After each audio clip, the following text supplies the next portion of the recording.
The cafeteria smelled like recycled protein and disappointment. Sarah Chen sat alone at the corner table, her tray untouched as usual. The other students gave her a wide berth, their laughter echoing off the metal walls of the colony station. She kept her eyes down, tracing patterns in the condensation on her juice container. "Hey, look who it is. The ghost girl," Marcus called out from across the room. His friends snickered, their voices carrying over the general noise. Sarah didn't react. She had learned years ago that any response only made things worse. The thing about living on a remote colony station was that everyone knew everyone. There was nowhere to hide, nowhere to escape. The station housed about 3,000 souls, all circling a gas giant in the Kepler system, mining rare minerals for the corporations back on Earth. Most of the students here were children of engineers, administrators, or mining supervisors. Sarah's mother worked in waste management. That alone was enough to make her an outsider. But it wasn't just her mother's job. Sarah was quiet, kept to herself, and never participated in the social games the other teenagers played. She didn't gossip, didn't compete for attention, didn't try to fit in. To them, she was weird. To them, she was nothing. "I heard she talks to herself in the maintenance tunnels," Jessica whispered loudly enough for half the cafeteria to hear. "Like, full conversations with nobody." Sarah's jaw tightened slightly, but she maintained her composure. The truth was, she did spend time in the maintenance tunnels. They were quiet there. Peaceful. The hum of the life support systems drowned out the cruel voices that followed her everywhere else. Marcus approached her table, his friends trailing behind like eager hyenas. He was tall for 17, with the kind of confidence that came from never being told no. His father ran the mining operations, which made him untouchable in the station's social hierarchy. "My dad says your mom got written up again for being late," Marcus said, leaning on her table. "Guess incompetence runs in the family, huh?" Sarah slowly looked up at him. Her eyes were dark, almost black in the harsh fluorescent lighting. For just a moment, something flickered in those eyes, something ancient and cold. Marcus felt a chill run down his spine, but he pushed the feeling away. "What are you going to do about it, ghost girl?" he challenged, trying to reassert his dominance. Sarah said nothing. She simply gathered her tray and stood, walking away without a word. The crowd parted for her, some laughing, others looking uncomfortable. As she passed, a few of the younger students noticed something odd. Her shadow seemed darker than it should be, more solid somehow, but when they blinked, it looked normal again. In the station administrator's office, 3 levels above, Commander Patricia Hayes reviewed personnel files with growing concern. She had been going through old records, trying to understand some anomalies in the station's history.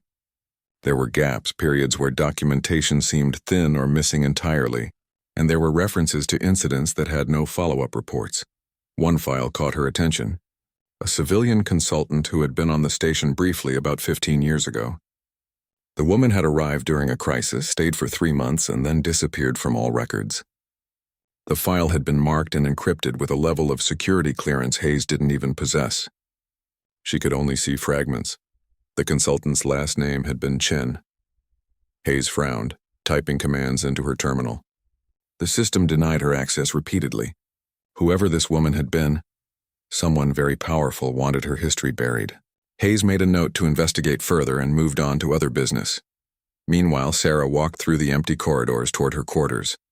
The station operated on a 26-hour cycle to match the corporate standard. It was currently mid-afternoon, which meant most people were at work or school. She preferred these quiet times. As she walked, she passed a viewport showing the swirling clouds of the gas giant below.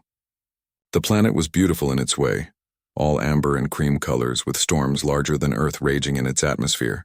Sarah stopped and stared at it, her reflection ghostly in the reinforced glass. She looked young. 17, almost 18. Brown hair pulled back in a simple ponytail. Average height, slim build. There was nothing remarkable about her appearance. Nothing that would make anyone look twice. That was exactly how she wanted it. Her quarters were small but private, a luxury her mother had fought hard to secure. Most families on the station shared communal living spaces, but Sarah needed her own room. Her mother understood that even if she didn't know why. The room was sparse. A bed, a desk, a small personal locker. No decorations, no posters, no signs of personality. But if someone looked carefully, They might notice that the walls were slightly scorched in places, as if exposed to extreme heat. And there were scratches in the metal floor, deep grooves that shouldn't be possible to make with normal tools. Sarah sat on her bed and opened her locker. Inside, wrapped in plain cloth, was a small wooden box. She removed it carefully, reverently. The box was old, the wood darkened with age. Strange symbols were carved into its surface, symbols that seemed to shift and move in the corner of one's vision. She opened the box. Inside was a single item, a medal. It was made of a metal that didn't exist in any periodic table, with an iridescent sheen that caught light in impossible ways. The inscription was in a language Earth had never known.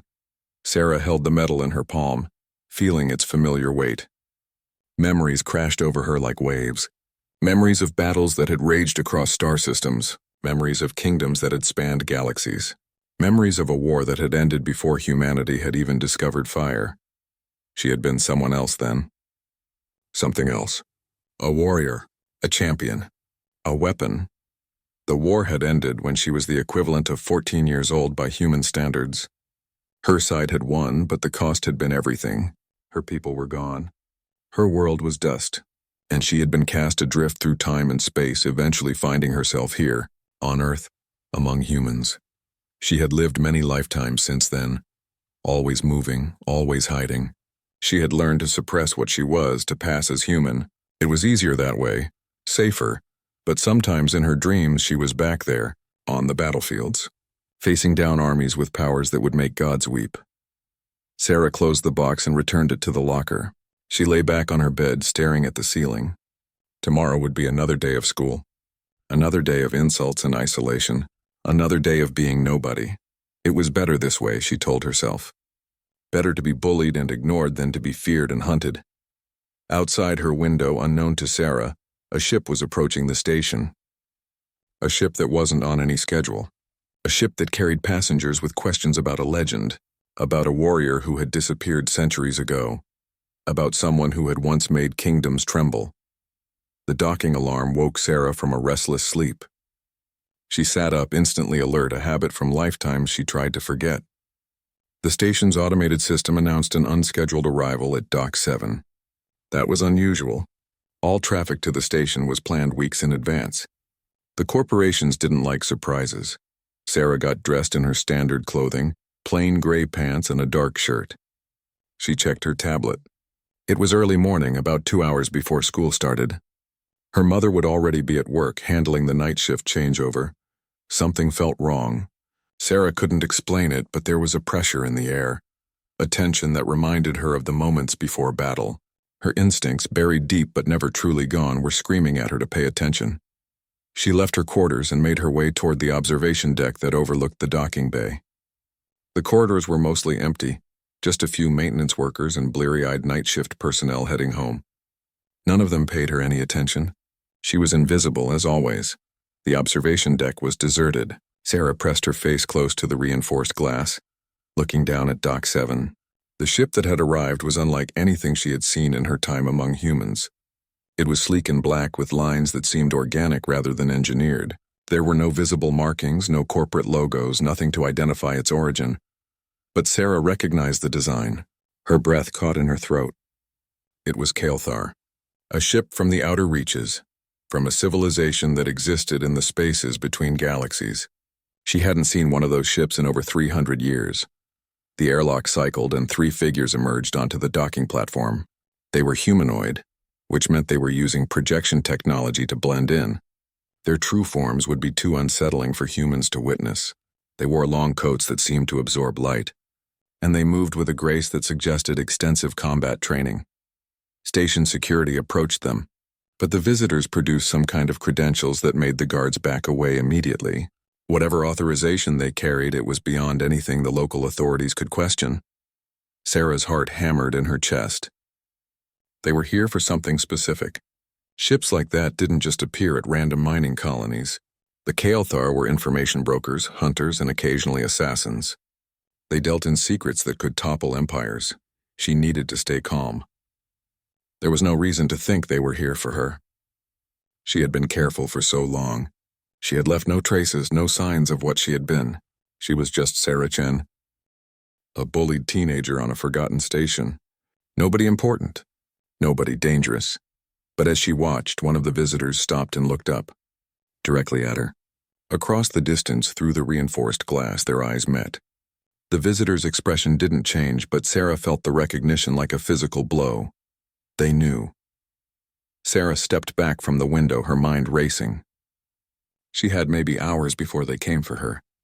Maybe less. She needed to think, to plan. Running wasn't an option. You couldn't run from the Kael'thar. They could track someone across dimensions if necessary. She made her way back to her quarters, forcing herself to walk normally, to not attract attention. Inside, she locked the door and sat on her bed, trying to control her breathing. Her hands were shaking. After all these years of peace, of quiet obscurity, it was ending. The question was why? What did they want? If they were here to kill her, they could have done it already. The Kael'thar were efficient. They didn't waste time with confrontations, which meant they wanted something else. Information, perhaps. Or her help. Sarah laughed bitterly at that thought. Her help, she hadn't fought in centuries. She had buried that part of herself so deep she wasn't sure she could access it anymore. She was weak now, soft from years of pretending to be human. A soft chime indicated someone at her door. Sarah's blood turned to ice. They had found her already. She stood slowly, preparing herself for whatever came next. But when she opened the door, it wasn't the Kael'thar visitors. It was Commander Hayes, the station administrator. The woman looked tired and concerned. "Miss Chen, sorry to bother you so early," Hayes said. "Do you have a moment to talk?" Sarah nodded, not trusting her voice. Hayes entered the small quarters, looking around with professional interest. She was in her 50s, with gray-streaked hair and the kind of competence that came from decades of experience managing difficult situations. "I'll be direct," Hayes said. "We have some unusual visitors on the station. They arrived without proper clearance, but their credentials override my authority. They've asked about you specifically."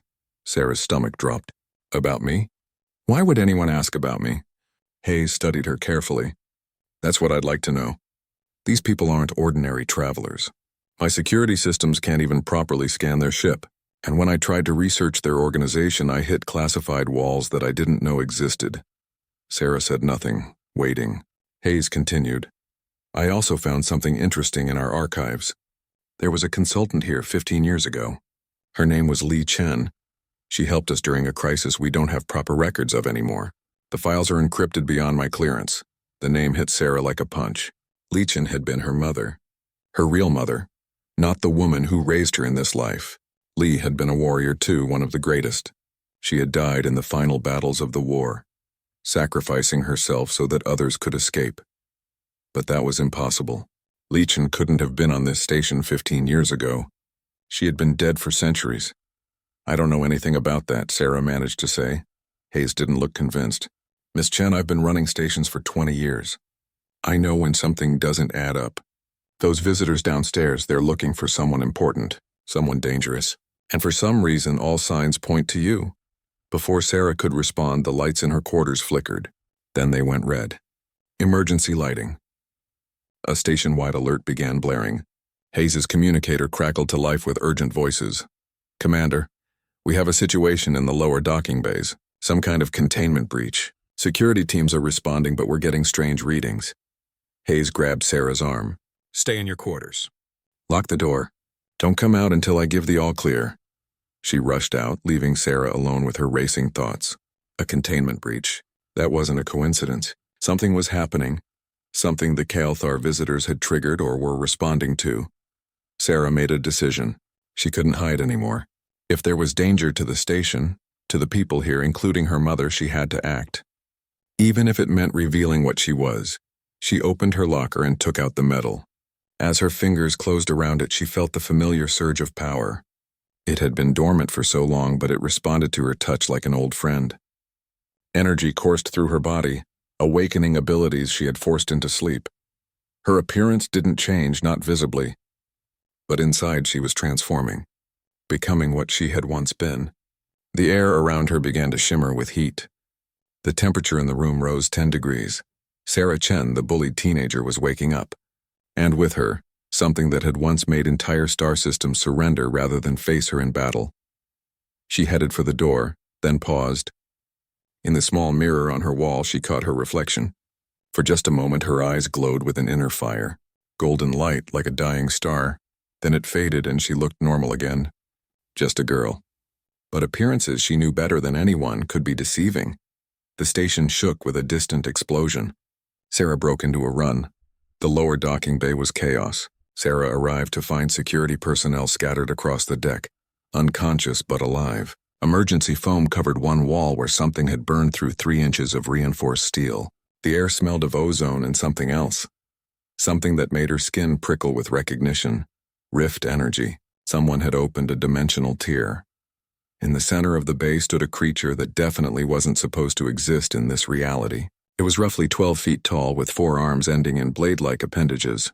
Its body seemed to phase in and out of solidity, as if it couldn't quite maintain its presence here.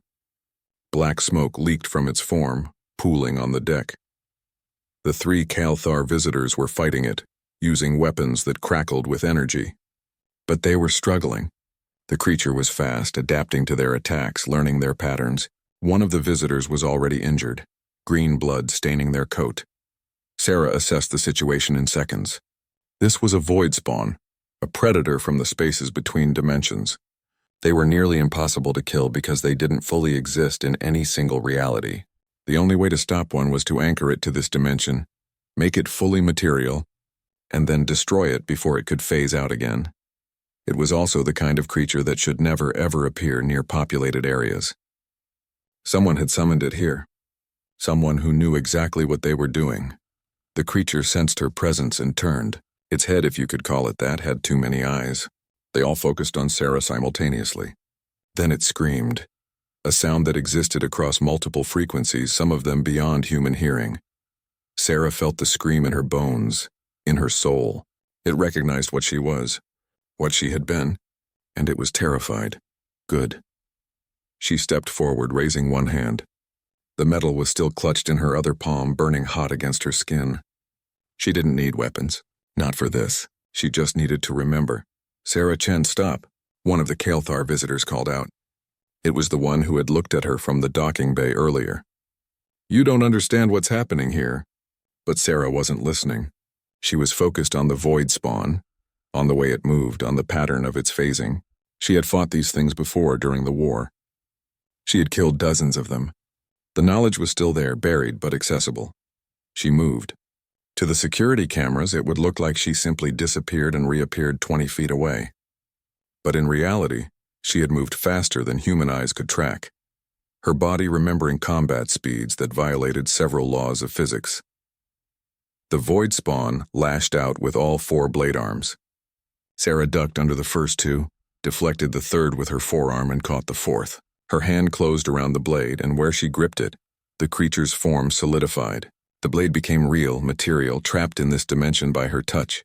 The creature screamed again, trying to pull away, but Sarah held on, and with her other hand she reached up and pressed her palm against its chest. Heat erupted from her hand. Not fire, not exactly. Something more fundamental. The energy that powered stars compressed and directed. The void spawn's chest began to glow. Then it ignited from the inside.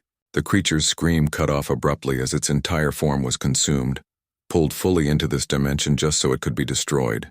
In seconds, there was nothing left but ash and the smell of burnt ozone. Silence fell over the docking bay. Sarah stood alone in the center, breathing heavily. Her hand was still glowing faintly, wisps of golden energy trailing from her fingers. She had tried to hold back, to use only enough power to finish the fight, but even that little bit felt good. Felt right in a way nothing had for years.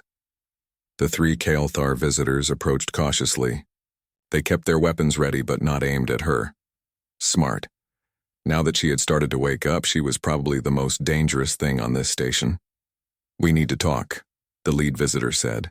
Up close, Sarah could see that their projected human appearance was starting to glitch. Stress was making it harder for them to maintain the illusion. You brought that thing here, Sarah said coldly. To test me. To see if I was really who you thought I was. No, the visitor said quickly. We came to warn you. Someone else brought it. Someone who wants to draw you out, to force you to reveal yourself. Sarah's eyes narrowed. Who? Before they could answer, Commander Hayes arrived with a full security team. The older woman took in the scene, the unconscious guards, the scorch marks, the strange visitors, and Sarah standing in the middle of it all with her hand still glowing. Hayes was many things, but she wasn't stupid. Her face went through several expressions in rapid succession. Shock, confusion, understanding, and finally resignation. So, Hayes said calmly, this is going to require a very detailed report. Sarah let the glow fade from her hand. She suddenly felt exhausted, more tired than she had been in years. Using her power again after so long was like exercising muscles that had atrophied. Everything hurt. Commander, I can explain, Sarah started. Save it, Hayes interrupted. Right now, I need to secure this area and make sure my people are okay.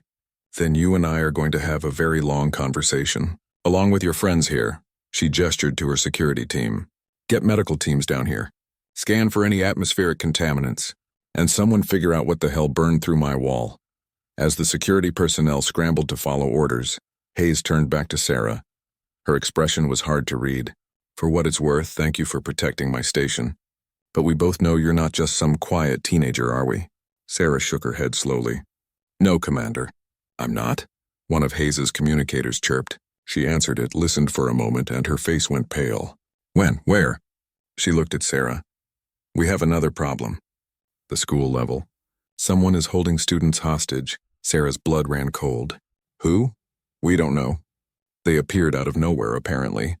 They're demanding to speak with someone called the Phoenix of Andromeda. Hayes paused. That mean anything to you? Sarah closed her eyes. Phoenix of Andromeda. She hadn't heard that title in over 300 years. It was what they had called her during the war, after the Battle of the Twin Stars when she had destroyed an entire armada by herself. It's me, she said quietly. They're looking for me. The lead Kael'thar visitor stepped forward. We need to evacuate the station. If the Obsidian Hand has found you, more will come. They don't forgive. They don't forget. The Obsidian Hand. Sarah felt her stomach drop. The Obsidian Hand was a cult, fanatics who had worshipped one of the kingdoms she had helped defeat. They believed the war had been stolen from them, that they should have won. And they had sworn to destroy everyone who had stood against them. She had thought they were extinct. Apparently, she had been wrong. I'm not evacuating, Sarah said firmly. There are 3,000 people on this station. Innocent people. And someone is holding kids hostage. My classmates. Even Marcus and Jessica, who had tormented her. Even them. They didn't deserve to die because of her past. Hayes studied her. What do you need? Time to get to the school level. And for everyone to stay back. If the Obsidian Hand is here, they'll kill hostages just to hurt me. Sarah looked at the Kael'thar visitors. You three need to help evacuate civilians. Get them to the secure areas. You can't face them alone, one of the visitors protested. Sarah smiled, and it wasn't a friendly expression. I've done it before. During the siege of Crimson Gate, I held off an entire legion by myself for 6 days. These fanatics don't know who they're dealing with. She started walking toward the exit, then paused. Commander Hayes, one more thing. My mother works in waste management on level 4. Can you make sure she gets to safety? Hayes nodded. I'll personally see to it. Sarah broke into a run, heading for the school level. As she moved through the corridors, she felt her power continuing to wake up. It was like ice melting, like a dam breaking. Every step made her stronger, faster, more like she used to be. Students were in danger because of her. Because someone from her past had found her. That was unacceptable. She had spent years being weak, being a victim, letting people like Marcus push her around. But that was over now. The Phoenix of Andromeda was waking up, and she was going to remind the galaxy why kingdoms had fallen at her feet. The school level was eerily quiet when Sarah arrived. The usual morning bustle was replaced by an oppressive silence broken only by the hum of life support systems. Emergency lights cast everything in a reddish glow. Someone had triggered the lockdown protocols, sealing the classrooms. Sarah moved carefully through the corridors, her senses heightened beyond human normal. She could hear heartbeats through the walls, rapid and panicked. At least 30 students were trapped in the main cafeteria. She could smell fear, sweat, tears, and something else. Ozone again. More rift energy. The cafeteria doors had been blown open. Scorch marks decorated the frame. Sarah approached slowly, analyzing the damage. Directed energy weapon. Probably Colteran design. The Obsidian Hand had access to serious hardware. She stepped through the doorway and stopped. The cafeteria had been transformed into a nightmare. All the tables and chairs had been pushed to the sides, creating an open space. Students huddled against the far wall, their faces pale with terror. Some were crying. A few looked defiant but helpless. Marcus was there, his usual arrogance replaced by raw fear. Jessica clutched his arm, makeup running down her face. Other students Sarah recognized from classes, from hallways, from 100 small humiliations. Now they were all just scared kids. In the center of the room stood 3 figures. They wore armor that seemed to absorb light, making them look like mobile shadows. Their helmets completely covered their faces, smooth and featureless except for a symbol etched into the forehead, a black handprint, the mark of the obsidian hand. The leader turned toward Sarah. Finally, the ghost emerges from hiding. The voice was distorted by the helmet, impossible to identify as male or female. "Let them go," Sarah said calmly. "Your fight is with me, not them." "Our fight is with everything you represent," the leader replied. "You destroyed the Concordium. You burned the Eternal Throne. You shattered the Alliance of 7 Stars. Billions died because of you. Billions were enslaved by those kingdoms," Sarah shot back. "They ruled through fear and violence. They conquered peaceful worlds and stripped them bare. I helped stop them." One of the other armored figures laughed. "You were a child playing soldier, a weapon your handlers pointed at their enemies. Do you even know how many civilizations fell because of your actions?" Sarah felt the weight of those words. It was true. She had been young during the war, barely understanding the larger implications of what she did. She had trusted her commanders, believed in the cause. Only later, after it was all over, had she learned the full complexity of what that war had been. Not all the kingdoms they fought had been evil. Some had simply been on the wrong side. Some had tried to surrender and been destroyed anyway. War was never clean, never simple, and she had been one of its most effective killers. "I know what I did," Sarah said quietly. "I've spent lifetimes trying to atone for it. But these kids have nothing to do with that. They're innocent." "No one is innocent," the leader said. "Everyone pays the price eventually." The leader raised a hand and energy crackled around their fingers. Sarah saw what was about to happen and moved. She crossed the distance between them in a blur, faster than the human students could follow. Her hand closed around the leader's wrist, stopping the attack before it could be unleashed. The other 2 attackers reacted instantly, their own weapons charging. But Sarah was ready. With her free hand she gestured and a wave of force erupted from her palm. It hit the 2 attackers like a physical wall, throwing them backward into the cafeteria serving area. Metal bent and shattered under the impact. The leader tried to break free, but Sarah's grip was iron. She twisted, using her opponent's momentum against them, and slammed them into the floor. The armor cracked under the force. The leader gasped, stunned. Sarah knelt on their chest, pinning them down. "I said let them go. You think this changes anything?" The leader wheezed. "We found you. Others will come. The hand never forgets, never forgives." "Then they can come," Sarah said. "And I'll deal with them too." She reached down and placed her hand on the leader's helmet. Heat built under her palm and the metal began to glow. The leader screamed as their armor heated up, becoming unbearable. Sarah maintained the pressure, not enough to cause permanent harm, but enough to make her point crystal clear. "You have 10 seconds to get off this station," Sarah said coldly. "Take your friends and run. Because if I see you again, I won't be this merciful." She released the leader and stood.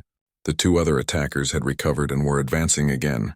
Sarah turned to face them, and as she did, her eyes began to glow. That golden light, brighter now, filling her entire iris. The attackers stopped. One of them actually took a step back. They had probably read the reports, heard the legends, but seeing it in person was different. Feeling the heat radiating from her, the pressure of power barely contained that changed everything. "Run," Sarah repeated. "Now." The leader struggled to their feet, armor smoking. For a long moment, nothing happened. Then the leader made a gesture, and the 3 figures retreated. They backed toward the emergency exit, weapons still trained on Sarah, not turning away until they had cleared the doorway. Sarah waited until she heard the distant sound of a ship launching. Only then did she allow herself to relax slightly. The glow faded from her eyes. The temperature in the room began to drop. She turned to face the students. They stared at her in shock and disbelief. Sarah Chen, the quiet girl they had ignored and mocked, had just defeated 3 armored attackers with her bare hands, had just done things that shouldn't be possible. Marcus found his voice first. "What the hell are you?" Sarah looked at him, and for a moment she felt a deep sadness. This was what she had been trying to avoid. This moment of revelation, of separation. She could never go back to being invisible now. Everyone would know she was different, dangerous. "I'm someone who used to fight in a war you've never heard of," she said quietly. "A long time ago. And apparently I'm someone whose past won't stay buried." Jessica stepped forward, her fear replaced by confusion. "Those things, they called you Phoenix of Andromeda. They said you destroyed kingdoms. What does that mean?" Before Sarah could answer, Commander Hayes burst into the cafeteria with a security team. The commander took in the scene, the damaged room, the terrified students, and Sarah standing alone in the center. "The hostage takers are gone," Sarah reported. "They left on a small ship. You might be able to track it if you're fast." Hayes nodded to her second-in-command, who immediately started barking orders into his communicator. Then Hayes approached Sarah, studying her with a new intensity. "I've been doing some research in the last 20 minutes, Hayes said. "Called in some favors with people who have higher clearance than me. Phoenix of Andromeda is mentioned in classified military documents from the Central Wars, documents that are over 300 years old." The students gasped. Sarah said nothing. Hayes continued. "According to those documents, the Phoenix was a weapon of war, a single individual who could defeat entire fleets, who once held a planetary siege alone for weeks, who was 13 years old when the war started." She paused.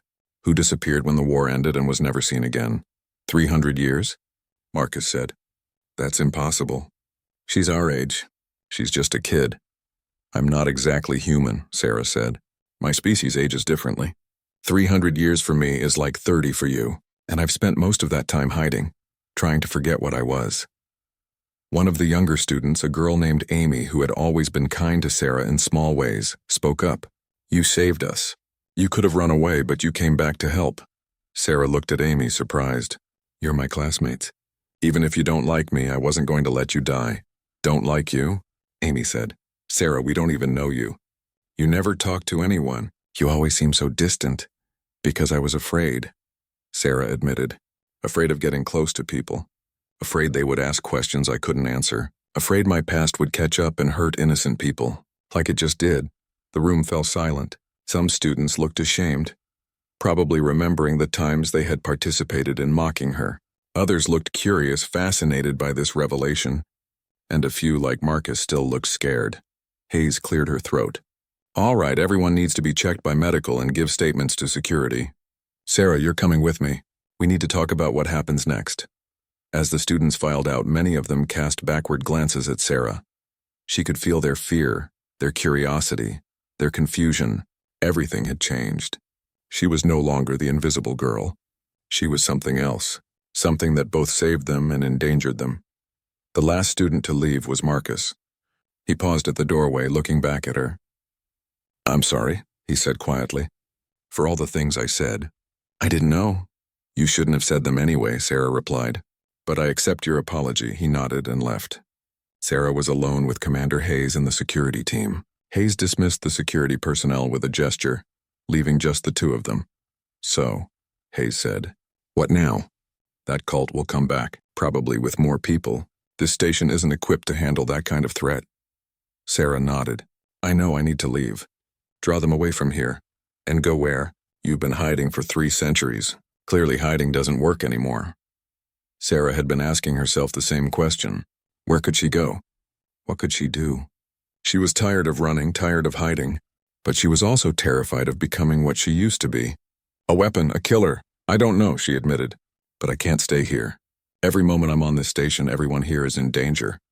Hayes considered this. The Kyolthar visitors had a suggestion before they left. They said there's a place, a sanctuary for people like you, refugees from old wars. "It's hidden, protected." They can take you there. A sanctuary? Sarah had never heard of such a place. Then again, she had spent centuries avoiding anyone who might know her past. "Think about it," Hayes said. "You've spent your whole life alone, hiding who you are. Maybe it's time to be around others who understand, who know what war does to a person." Sarah felt a flutter of hope, a place where she didn't have to pretend, where she could be herself. It was tempting. Terrifying, but tempting. "I'll think about it," she said. "But first, I need to make sure the station is safe." Sarah's mother arrived at the commander's office 3 hours later. Maria Chen was a small woman with tired eyes and hands roughened by years of hard work. She had raised Sarah alone, never asking questions about the mysterious child who had appeared in her life 15 years ago, with forged papers and a story that didn't quite add up. When Maria saw Sarah sitting in the office, her face went through a complicated series of emotions: relief, fear, worry, and something else. Understanding, perhaps. "Baby, are you okay?" Maria rushed forward and pulled Sarah into a tight hug. "They told me there was an attack, that you were involved." Sarah hugged her back, feeling her eyes burn with unshed tears. This woman had given her a home, a name, a chance at a normal life. She had never asked for anything in return, and now Sarah had brought danger to her doorstep. "I'm fine, Mom," Sarah said quietly. "But we need to talk." Maria pulled back, studying Sarah's face. "I've known since the beginning that you were different, special. I didn't know the details, but I knew." She glanced at Commander Hayes. "I think it's time I heard the truth." Hayes nodded. "I'll give you two some privacy."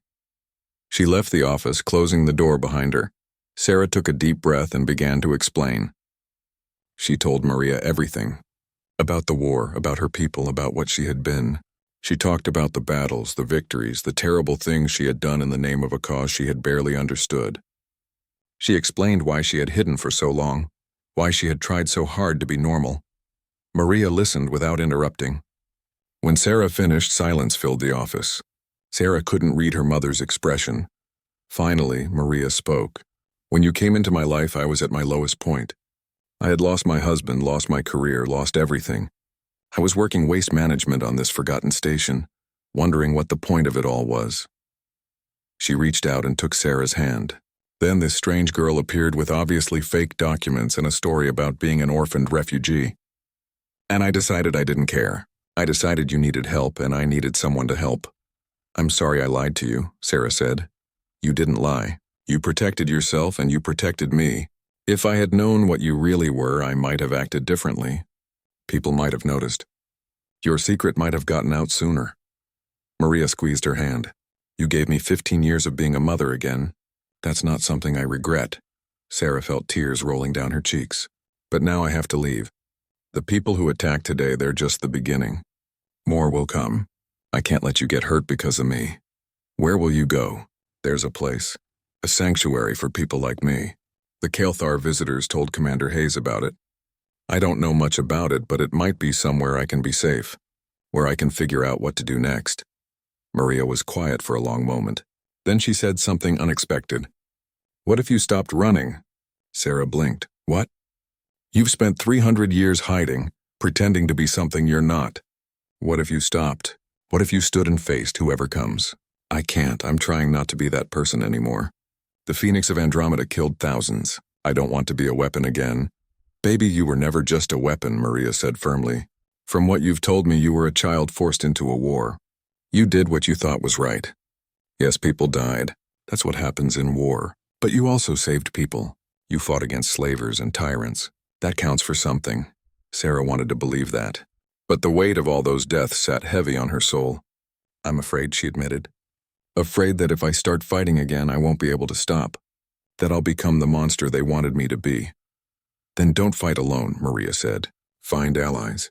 Find people who can remind you who you are when things get dark. That's what friends do. That's what family does." Before Sarah could respond, alarms blared throughout the station. Commander Hayes' voice came over the intercom. "All personnel to emergency stations. We have multiple ships approaching. Unknown configuration." "They're not responding to hails." Sarah's blood ran cold. More Obsidian hand forces. They had come back, and this time with reinforcements. She stood quickly. "Mom, you need to get to the evacuation shelters." "What are you going to do?" Sarah looked at her mother, and for the first time in years she felt a spark of the old determination, the certainty that had once made her feared across star systems. "I'm going to protect this station. These are my people now, my home, and I'm done running." Maria smiled, pride shining in her eyes. "That's my girl. Give them hell." Sarah ran toward the command center. As she moved through the corridors, she felt her power surging stronger than before. The more she used it, the more it woke up. It was like remembering how to breathe after holding your breath for years. The command center was controlled chaos. Hayes was coordinating evacuation procedures while her staff monitored the approaching ships. On the main view screen, Sarah could see them. 6 vessels, each bristling with weapons. They weren't trying to hide their hostile intent. "They're demanding we hand over the Phoenix of Andromeda," Hayes said when she saw Sarah. "Or they'll start destroying sections of the station." "How long until they're in weapons range?" 5 minutes. Maybe less, Sarah made a decision. "I need a spacesuit and access to the external airlocks." Hayes stared at her. "What are you planning?" "I'm going out there. If they want me, they can have me. But on my terms, that's suicide. Even if you're as powerful as the legends say, you can't fight 6 ships." Sarah smiled grimly. "Want to bet?" 10 minutes later, Sarah floated in the void between the station and the approaching ships. The spacesuit felt confining, unnecessary. In her true form, she didn't need air or pressure. But revealing that to the station's crew would raise too many questions. The lead enemy ship hailed her. A face appeared on her helmet's display. It was humanoid but wrong. Skin too pale, eyes too large, modifications that marked them as a true believer of the Obsidian Hand. They augmented their bodies to better serve their dark cause. "Phoenix of Andromeda," the figure said. "You should have stayed hidden. The Hand remembers. The Hand judges. And the Hand destroys." "You're making a mistake," Sarah replied calmly. "I don't want to fight you, but I will protect this station. 1 against 6. The arrogance of youth. You may have been formidable once, but you've been hiding for centuries. You've grown weak, soft." Sarah let the power rise within her. It felt good. Right. Like coming home after a long journey. "Let me show you how weak I've become." She tore off the spacesuit. In the vacuum of space, she should have died instantly. Instead, she hung there, her body surrounded by a golden aura of energy. Her skin glowed with an inner light. Her hair moved in an impossible wind. The Phoenix had fully awakened. She raised her hands and fire erupted from her palms. Not normal fire. This was the fire of stars, compressed and weaponized. It shot across the void, streams of golden energy that moved faster than the enemy ships could react. The fire struck the nearest vessel, and its shields evaporated like morning dew. The hull beneath began to glow, then melt. The ship tried to retreat, but Sarah was faster. She flew toward it, accelerating to speeds that would have killed a human. She slammed into the ship's side, and where she hit, the metal burst into flames. The ship's interior atmosphere ignited. Explosions rippled across its surface. Within seconds, it was a drifting wreck, its crew scrambling for escape pods. The other 5 ships opened fire simultaneously. Energy weapons and projectiles converged on Sarah's position. It should have obliterated her. Instead, the attacks hit an invisible barrier around her body and dissipated harmlessly. The barrier glowed brighter with each impact, absorbing the energy. Sarah spun and thrust her hands forward. The absorbed energy shot back out in a focused beam that punched through 2 ships at once, entering the first ship's bow and exiting its stern, before continuing through the second ship. Both vessels split apart, their structural integrity compromised. 3 ships left. They were trying to scatter, to present multiple targets. But Sarah was everywhere at once. She blinked across space, appearing next to one ship, then another, moving faster than their sensors could track. She placed her hands on the hull of the 3rd ship and channeled energy directly into its systems. The ship's power core overloaded, and she was already gone before the explosion occurred, moving to her next target. The 4th ship tried to ram her, its captain desperate. Sarah simply held up one hand, and the massive vessel stopped in midair, held in place by her power. She clenched her fist and the ship crumpled like paper, its hull folding in on itself. 2 ships remained. Their captains had finally realized the truth. The Phoenix of Andromeda hadn't grown weak. She had been sleeping, and now she was awake and angry. "Retreat," Sarah's voice echoed across the communication channels. "Tell whoever sent you that this station is under my protection. Tell them that if they come back, I won't be merciful. Tell them the Phoenix has returned." The last 2 ships turned and fled, their engines straining as they accelerated away. Sarah watched them go, making sure they were truly leaving. Then she turned and flew back toward the station. Inside the command center, the entire crew was staring at the view screen in stunned silence.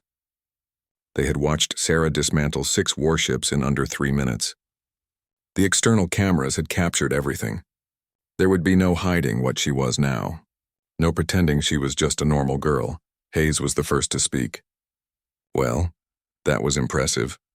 Sarah re-entered through an airlock, her body still glowing faintly. The glow faded as she walked through the corridors, but she could feel the stares of everyone she passed. Word had already spread. Sarah Chen, the quiet bullied girl, was actually a legendary warrior. She returned to the command center where Hayes was waiting. The ships are gone. They won't come back today, but others will come eventually. Then we'll be ready, Hayes said firmly. Sarah, I want to offer you a position, security consultant. You can help us prepare defenses, train personnel, upgrade our systems. In exchange, you get a home, a place where you don't have to hide anymore. Sarah was taken aback.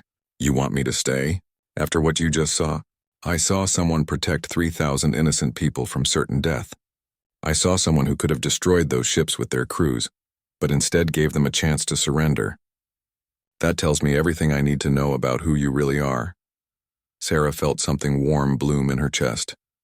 Hope. The next few days transformed the station. News of what Sarah had done spread like wildfire. At first, people were afraid. They avoided her in the corridors, whispered when she walked by. But fear gradually gave way to curiosity, then to something like respect. Sarah found herself in an uncomfortable spotlight. The same students who had mocked her now wanted to know everything about her. Where she came from, what the war had been like, what other powers she had. She answered what questions she could, but much of her past was too painful to discuss. Marcus approached her 3 days after the battle. They were in the cafeteria, the same place where the hostages had been held. Sarah sat alone as usual, but now it was by choice rather than isolation. Can I sit? Marcus asked, looking uncomfortable. Sarah gestured to the empty chair. Marcus sat, clearly struggling with what to say. I was a jerk to you, he finally said. For years I made your life miserable, and you still saved me, saved all of us. I didn't do it for gratitude, Sarah replied. I did it because it was right. I know. That's what makes it worse. Marcus looked down at his hands. My dad always taught me that power is what matters, that if you're strong, you can do whatever you want. Seeing you're more powerful than anyone I've ever met, but you use it to protect people, not to hurt them. That's something I need to learn. Sarah studied him. The arrogance was gone, replaced by genuine remorse. People could change, she realized. Even bullies could grow. Then learn it, she said. Be better than you were. That's all any of us can do.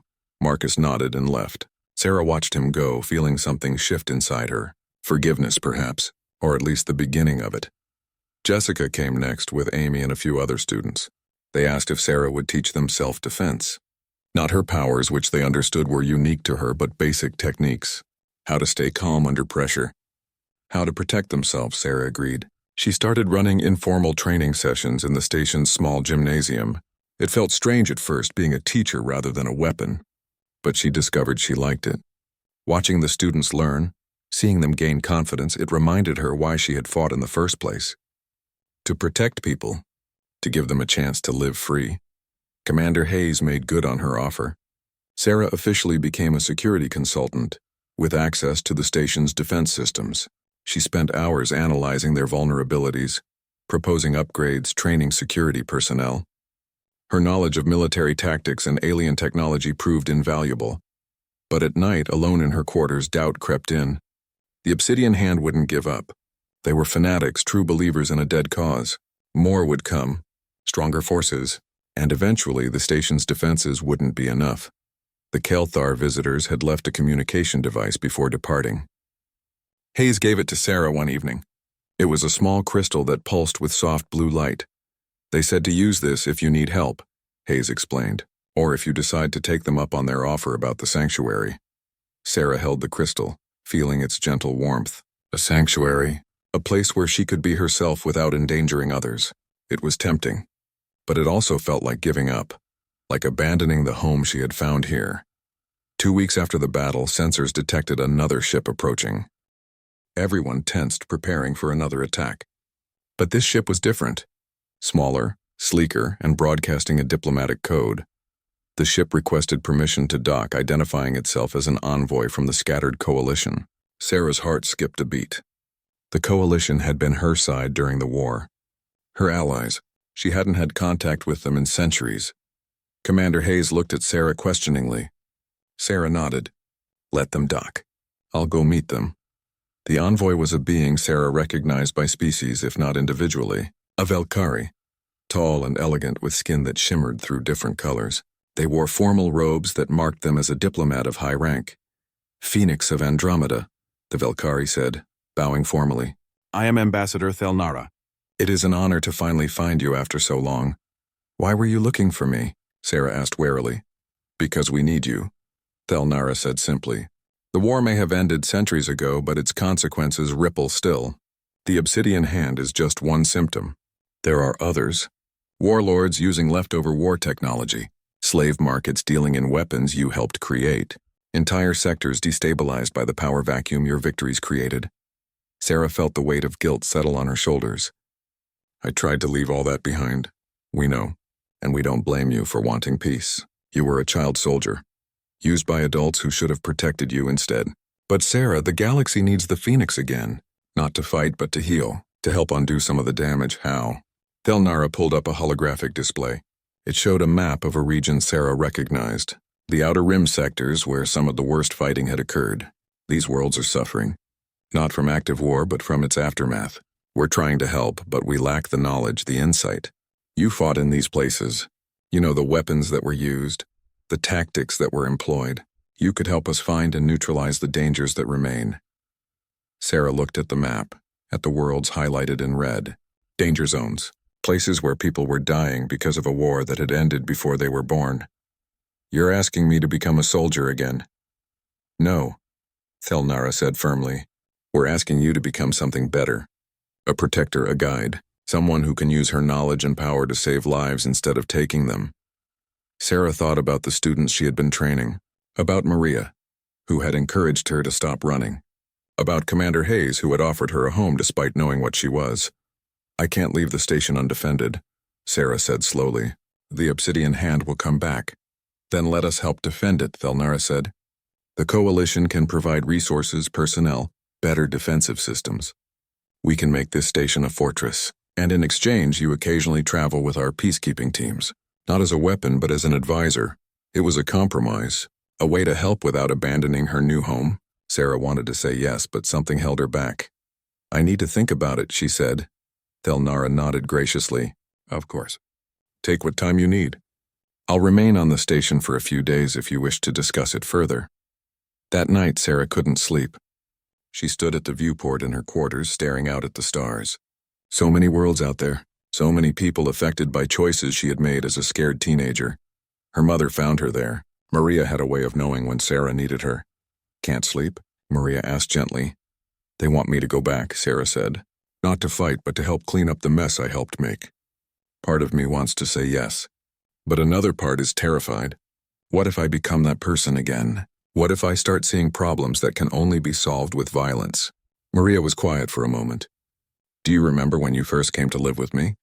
You were so quiet, so withdrawn. I thought you might never open up. Then one day I got sick. Nothing serious, just a bad flu. But you took care of me. You made soup even though you'd never cooked before. You sat with me, made sure I took my medicine. You were so gentle, so caring. I don't see what that has to do with this. That's who you really are. Shra. The war tried to make you into a weapon, but underneath you're someone who takes care of people, someone who makes soup for a sick old woman. That person is your true self. The Phoenix of Andromeda was just a mask you wore to survive. Sarah felt tears streaming down her face. What if you're wrong? What if the Phoenix is the real me, and everything else is the mask? Maria pulled her into a hug. Then prove me right.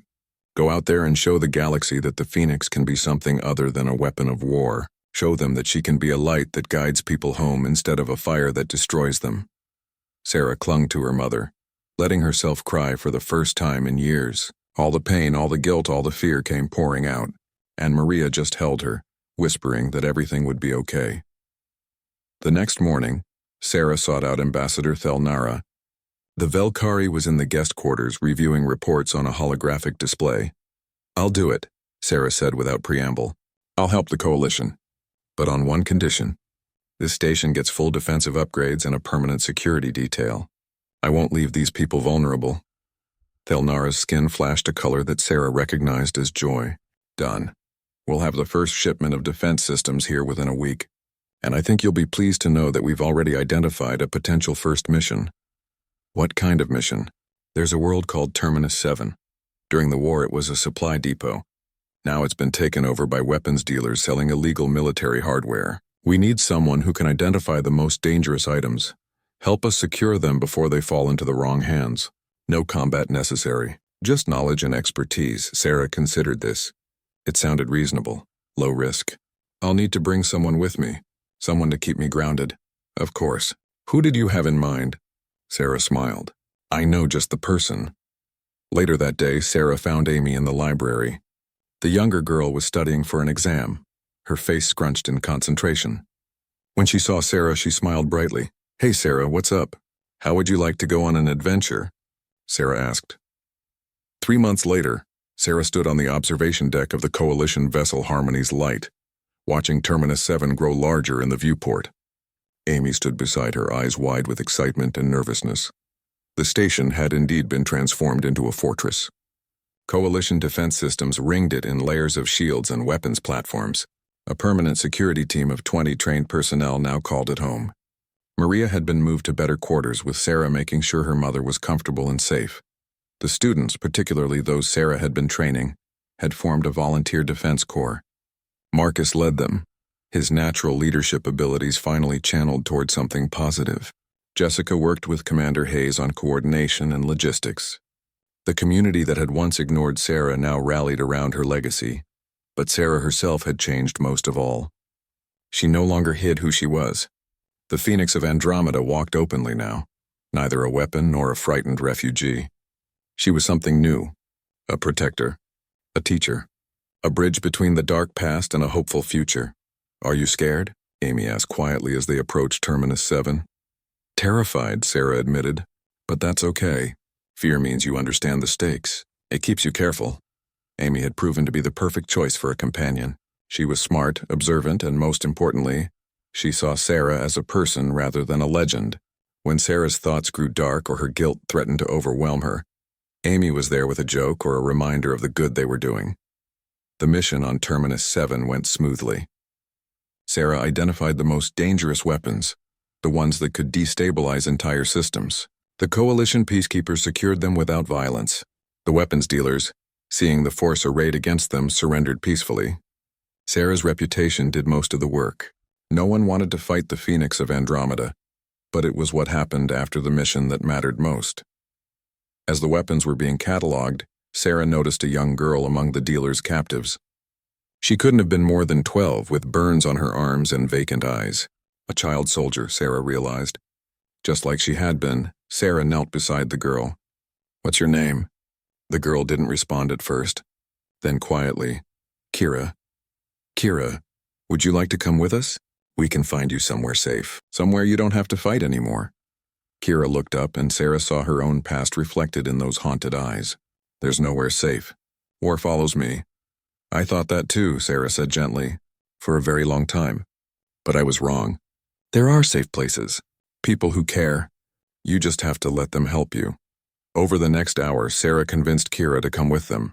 Ambassador Thelnara arranged for the girl to be taken to a coalition facility that specialized in helping war refugees. As Kira was led away to the medical bay, she looked back at Sarah one last time. Will I see you again? Kira asked. Yes, Sarah promised. I'll check on you. Make sure you're okay. You're not alone anymore, Kira. None of us are. That night, back on the Harmony's Light, Sarah couldn't sleep. She found herself in the observation lounge, staring at the stars. Amy found her there, as Sarah had known she would. You did good today, Amy said, sitting beside her. That girl, Kira, you saved her. I saw myself in her, Sarah admitted. I remember what it was like to be that lost, that broken. If someone had helped me back then, maybe I wouldn't have spent centuries running from my past. But you're helping her now, and others like her. That's what matters, Sarah smiled. When did you get so wise? I learned from the best, Amy grinned. A certain legendary warrior who happens to make terrible coffee but excellent life advice. They sat in comfortable silence for a while. Then Sarah spoke again, her voice thoughtful. I spent so long thinking I had to be either the Phoenix or nobody, a weapon or invisible, but maybe I can be something in between. Someone who has power but chooses when and how to use it. Someone who protects without destroying. You already are that person, Amy said. You have been for months now. You just needed to see it. Sarah thought about the station, about Maria and Commander Hayes and all the students she had trained. She thought about Kira and the other children they would help. She thought about the obsidian hand and the challenges still to come. Not everything was solved. There would be more battles, more difficult choices. The past would continue to haunt her. But for the first time in 3 centuries, Sarah felt something she had almost forgotten. Purpose. Not the false purpose of war, where someone else pointed her at targets and told her to destroy, but real purpose chosen freely. The purpose of someone who had been broken and had learned how to heal. Who had been a weapon and had chosen to become a shield instead. Back on the station, news of Sarah's successful mission spread quickly. The students in her training program trained harder, inspired by her example. Marcus organized a celebration for when she returned. Jessica designed a new security protocol based on what Sarah had taught them.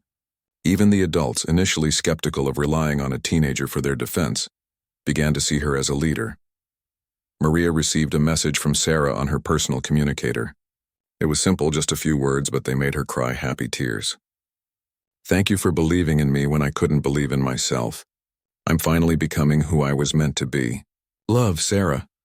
Commander Hayes stood on the command deck reviewing the station's new defensive capabilities. They were strong now, capable of defending against threats that would have destroyed them months ago.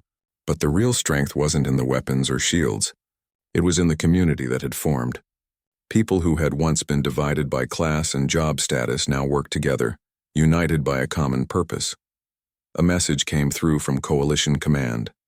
Another mission request, this one on the frontier, a disputed territory where children were being recruited as soldiers. They needed someone who understood who could reach these kids. They needed the Phoenix. Hayes approved the request and sent it to Sarah's communicator. She knew Sarah would accept. Not because she had to, but because she chose to. That was the difference. That was what made her a hero rather than just a weapon. On the Harmony's light, Sarah received the mission details. She read them carefully, then looked at Amy. Another mission.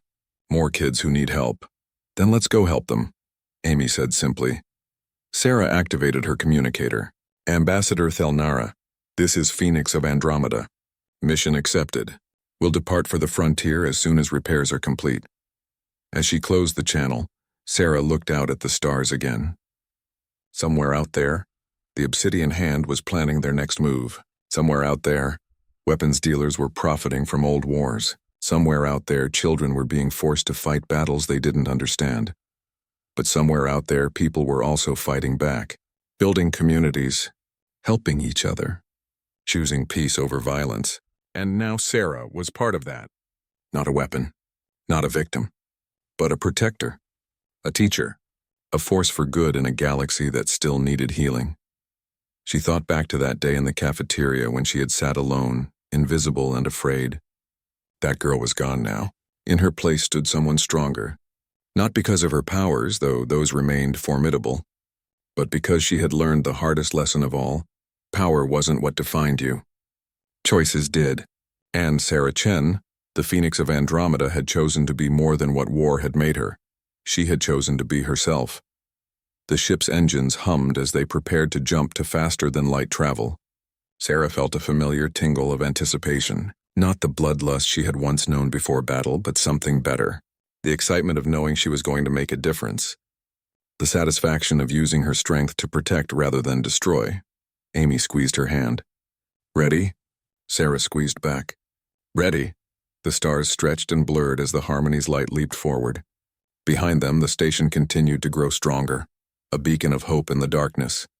Ahead of them, new challenges awaited. New people to help. New chances to prove that warriors could become healers. And at the center of it all was a girl who had once been the most feared weapon in the galaxy. A girl who had been bullied and broken. A girl who had learned that true strength wasn't about how much you could destroy, but how much you could protect. The Phoenix of Andromeda had risen from the ashes of her past. And this time she wasn't burning the world. She was lighting the way forward. For herself, for Amy, for Kira and all the children like her. For Maria and Commander Hayes and Marcus and Jessica and everyone else who had helped her remember what it meant to be human, even if she wasn't technically human at all. The journey was far from over. The obsidian hand would return. New threats would emerge.